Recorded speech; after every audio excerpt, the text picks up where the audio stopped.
Much better.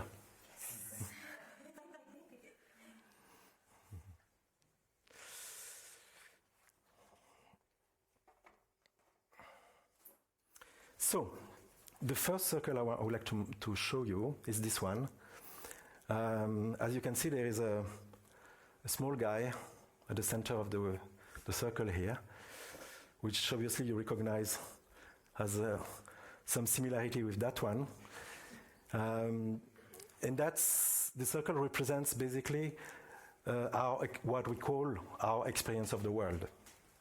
And our experience of the world is based on myself, me as a body, as a mind, as an emotional entity, in touch with the outside. So through sensing, through experimentation of what we call the world outside, outside there. That's most of the people in the world, and it's fine also, it's just one of the possibilities.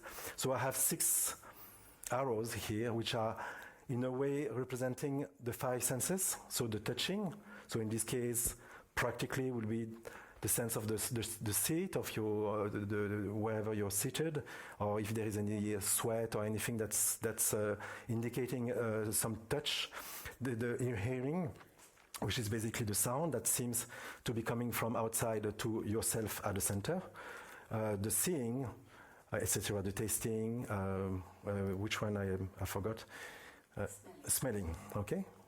And the sixth one, which is in a way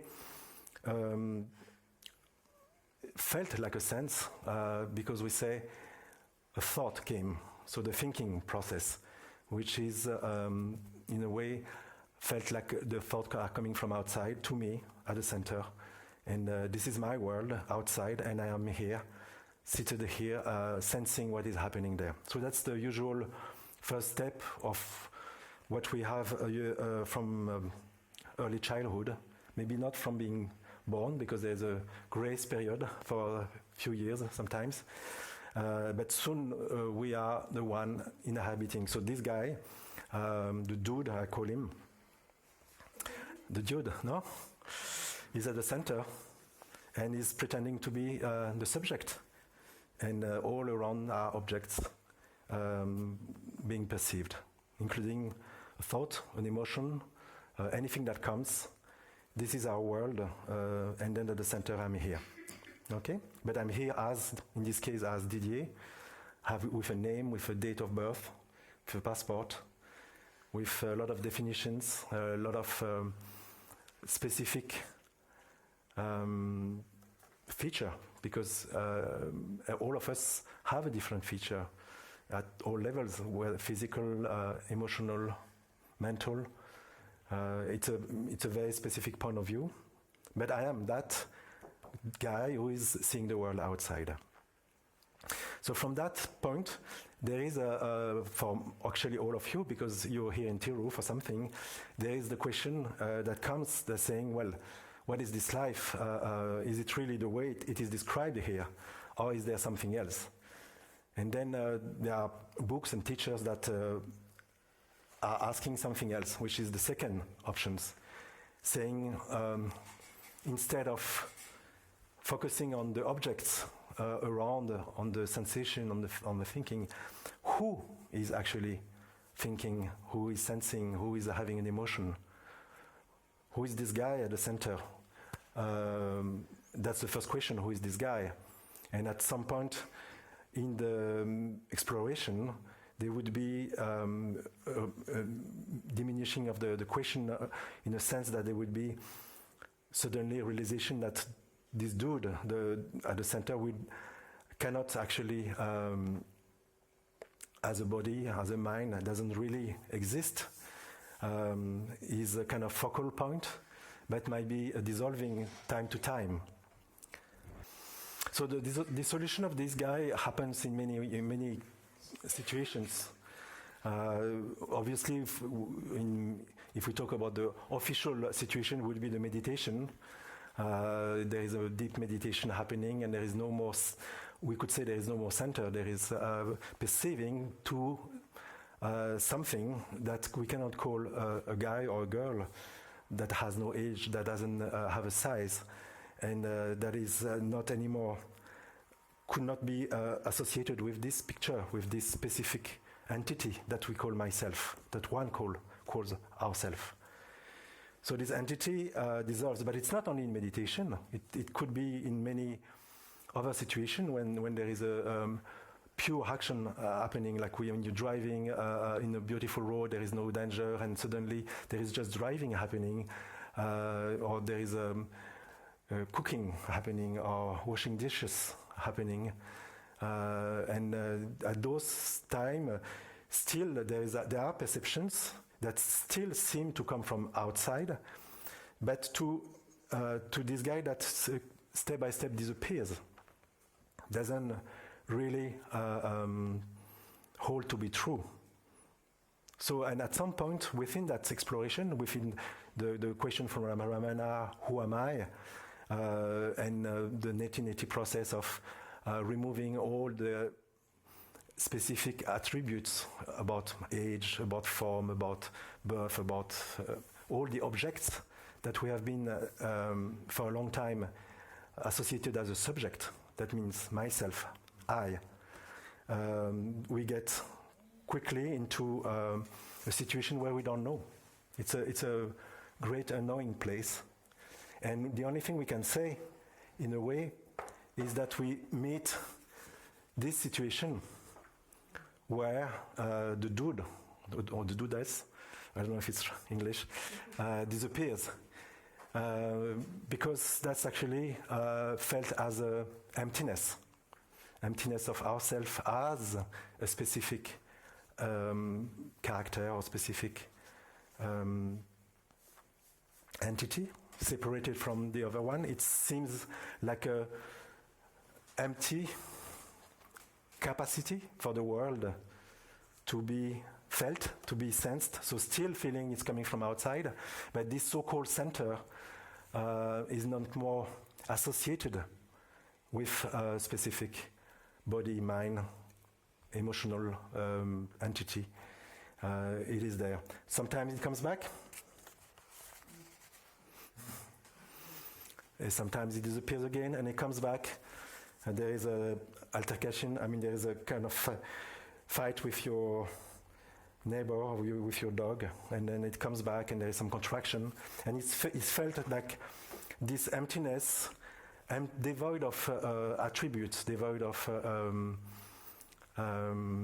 illustration of what we are. In this unknowing, there is so much lightness, so much freedom, so much space. And still, the world is happening. Things are coming. The sounds, the thoughts are coming. There is no limitation. And that's the great part, is that this central point, as it is at that stage, is still, in a way, very much capable of a life. It's not like suddenly everything stops and everything disappears. What disappeared, it's just an idea about what is at the center.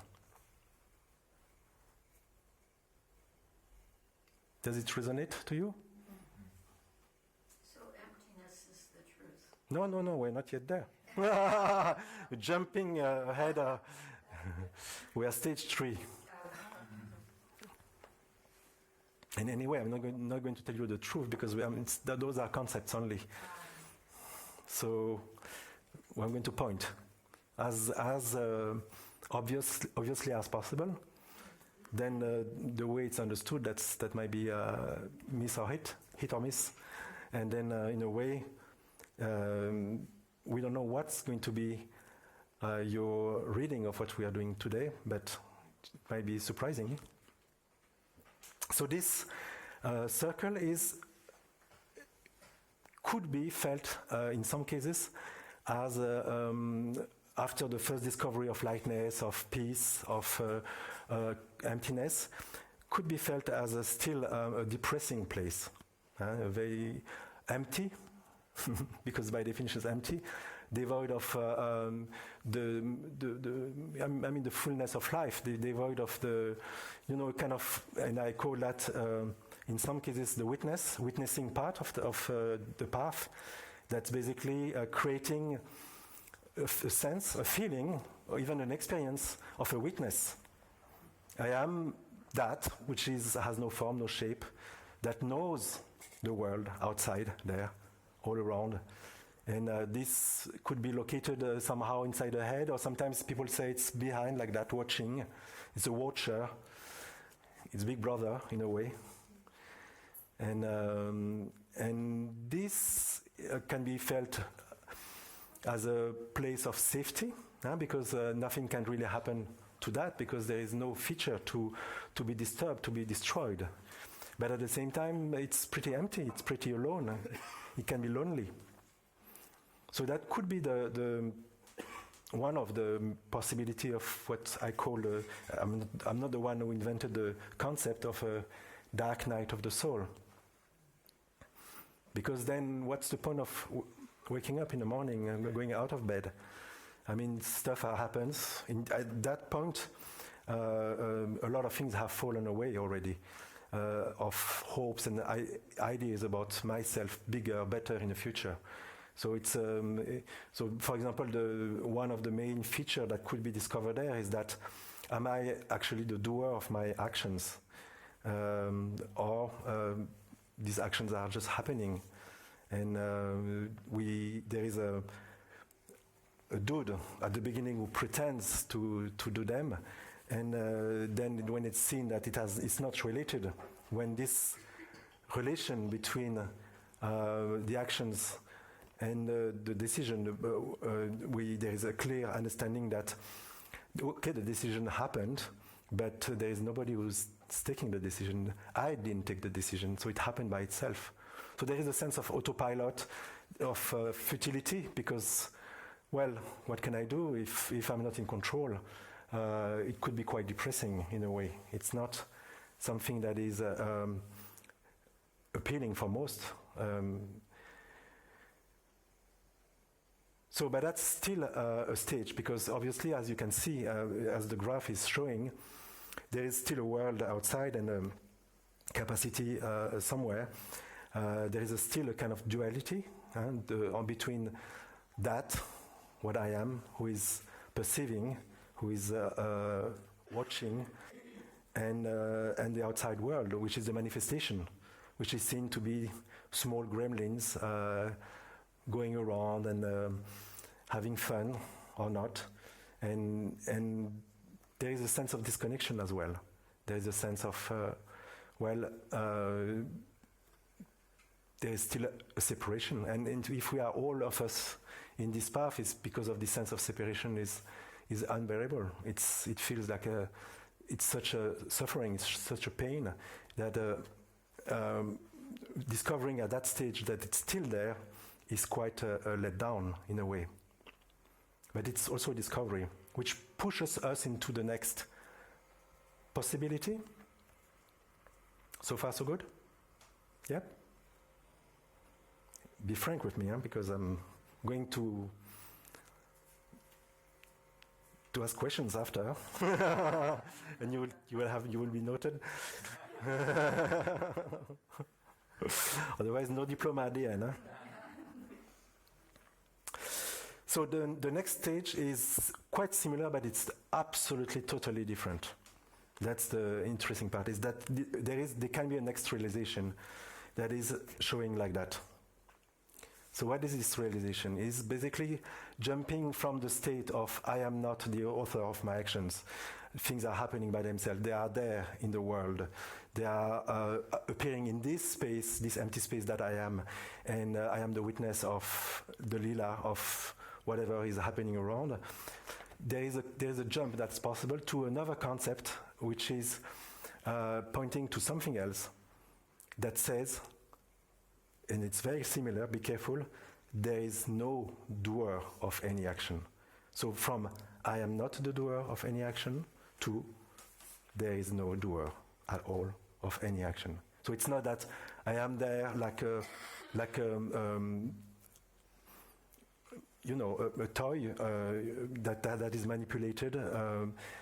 There is no thing like that. It has been assumed that this space that is capacity, that is emptiness, was deprived of any decision about the action, and because it was still felt that that I am has no doership, is not connected to the world outside.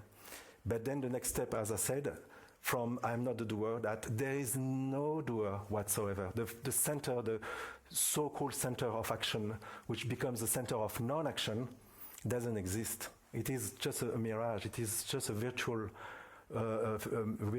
element of the story. And this center doesn't become anymore where I am. What I am is not there anymore. This is gone. Where I am is exactly this circle.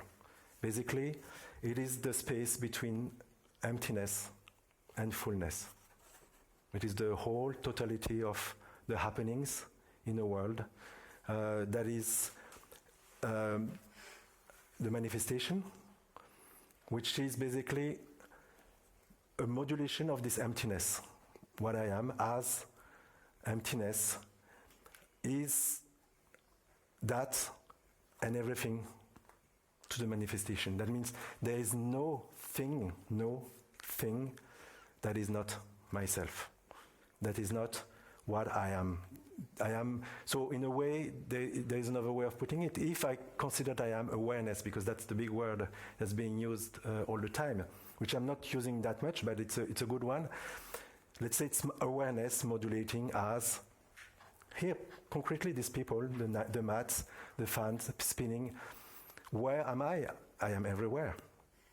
But not as Didier here, or as a body, another body, or all those are, in a way, myself, but not myself as Didier. They are myself as what I am.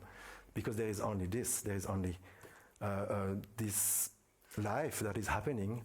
And in this case, the good news is that life that is happening remembers itself, knows itself directly, with no requirement of believing that there is a dude that needs to be there or not there.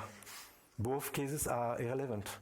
Life is happening anyway and knows itself directly, and that I am. So it's very concrete.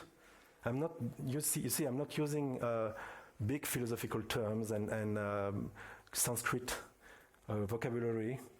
And I'm just talking about our day-to-day life, actually. It's just we see the first reading. We go back as a quick reminder. First reading, I am at the center, very much defined, and I am the subject of this story, and the story is happening outside.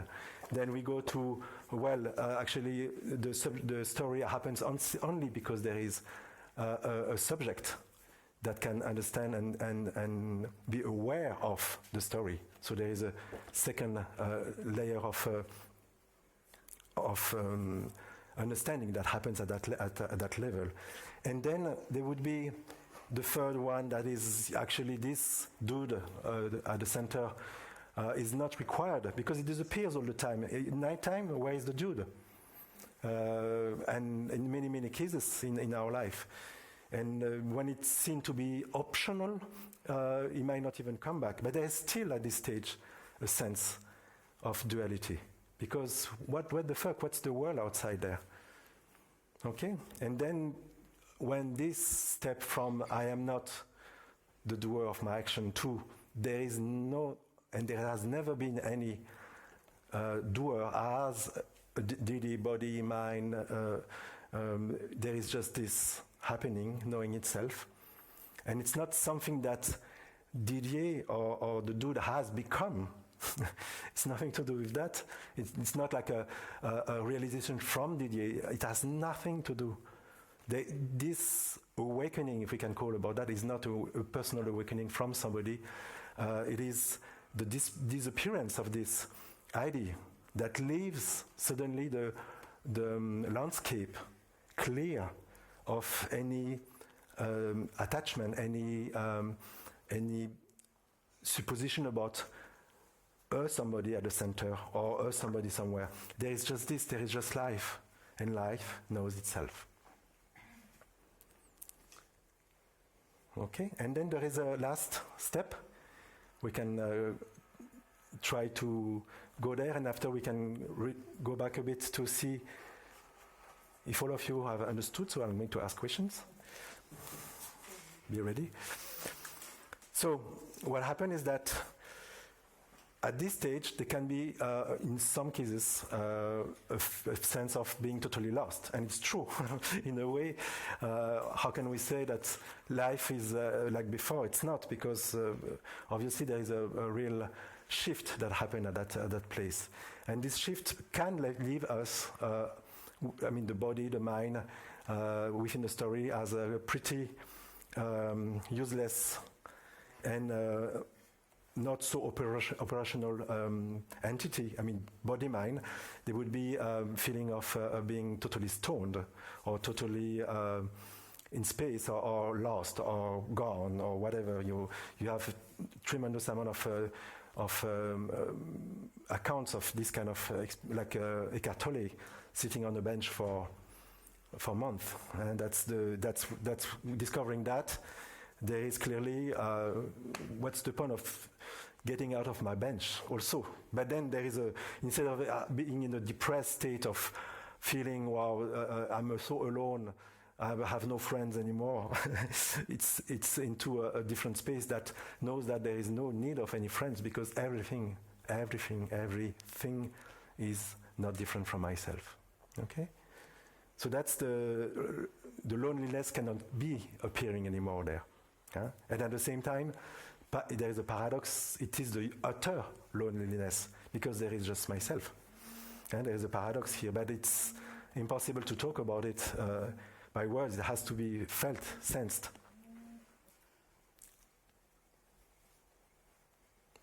Oh, you're all wondering what's going to come now. The suspense is horrible. Okay, so from there, the good news, because there is even a better news than this. This is already good news, isn't it? There is a possibility here, right now, to discover that what we have been all the time has no limitation, has no existence in time and space, that whatever is appearing is not different from ourselves. And that's already very good news, but there is even a better news, that the dude reappears. You see him? And the thing is that the fact that the dude comes back is in a way bringing more fun into the whole process. It's not anymore an impersonal experience of life knowing itself, but it's a very personal one. It is a one that has a specific angle, which is the angle from Didier or from any of the angles that are there. So basically, this guy will never be anymore going at the center, because he knows that's not its place. It's not really required anymore, because actually this guy doesn't know anything. It just is a specific point, a specific angle. So let's say it's practical. I'm not doing philosophy here. This thing is, I'll put it here. This is Didier sitting in a chair, because this is the touch. And this is my bum here. Okay? It's Didier sitting in a chair. Didier hearing some noise of the fan, of people coughing around. Didier, where thought came. It's there. So Didier will always be this dude, or you put your picture instead of that one, would always be somewhere on the map, because at any point it will pretend, and that's the key word, to pretend to be there and to be appearing to others that are also supposed. Because in reality, who is knowing that? This. This is the only thing that exists ever. And that suddenly, in a way, it's not even allowance, but has a bit of fun of having a kind of ride. It's like a ride, which is called a human story, from supposedly a birth to supposedly a death. And within that, a lot of happenings in terms of thinking, emotions, sensations, and all that. And again, most of the time it's not there. It comes back when it's there again, and it's gone. And sometimes the dude looks pretty straight, and sometimes there is also, because of the pressure of life, because of the life is a messy thing. We all know. I mean, the human life is always messy. It could look like that. Upside down. I mean, it doesn't need to be straight because anyway, whether this dude has look great, like peaceful and the perfect yogi here, or look pretty messed up here because the stress of life is creating a lot of stress, it's still irrelevant because I am that. And that's that knowledge, not as a concept, but as a concrete knowledge, brings immediately, there is no even time into that, the clarity that whether the dude is like that or like that, it doesn't matter at all. It's just a story. It's just another story, and they're beautiful stories. I'm not here putting down the life of the guy there. It's so for all of us, it's great. It's a great creation. It's a dance. It's a beautiful dance. So I'm not saying this is nothing.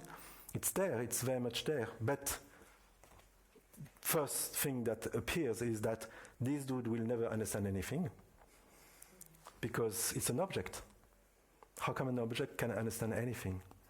So he's made of this understanding, that means of this specific pattern of thoughts and sensation. But at no point it would take ownership again, saying, oh, I am the one that is here at the center. This becomes totally impossible. And the only thing that remains, and again, when I say remains, it's a bit misleading because it seems that it's something that comes in time and space. But time and space are inside that. That's always out of time and out of space, which is the creation of the story. And it's always happening now. I mean, you know the concept well enough, I'm sure. It's always happening here. When I say here, it's not a specific location. It is this, there is only this, there is only this, there is nothing else. And thinking that there is something else is part of the hallucination, part of the dreaming.